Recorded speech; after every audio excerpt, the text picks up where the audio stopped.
The sound of a cracking knee isn't particularly pleasant. But it gets worse when you listen up close. Knee cracking recording it does for most people. But for me, it actually just makes me excited. Omrinan, an electrical engineer at Georgia Tech. I actually feel like there's some real information in them that can be exploited for the purposes of helping people with rehab. Anand's experience with cracking knees goes back to his days as an undergrad at Stanford, where he threw discus. If I had a really hard workout, then the next day, of course, I'd be sore, but I'd also sometimes feel this catching or popping or creaking every now and then in my knee.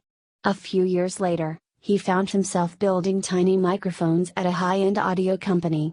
So when he got to Georgia Tech and heard the Defense Advanced Research Projects Agency, DARPA, wanted better tech for knee injuries, he thought, knee cracking recording, why not strap tiny microphones to people's knees, to eavesdrop as their legs bend?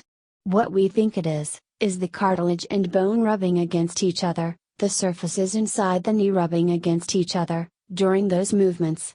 He and a team of physiologists and engineers built a prototype with stretchy athletic tape and a few tiny mix and skin sensors.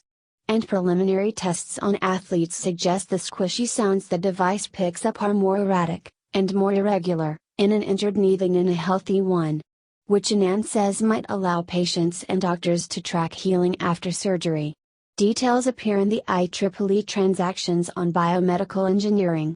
The primary application we're targeting at first is to give people a decision aid during rehabilitation, following an acute knee injury, to help them understand when they can perform particular activities, and when they can move to different intensities of particular activities.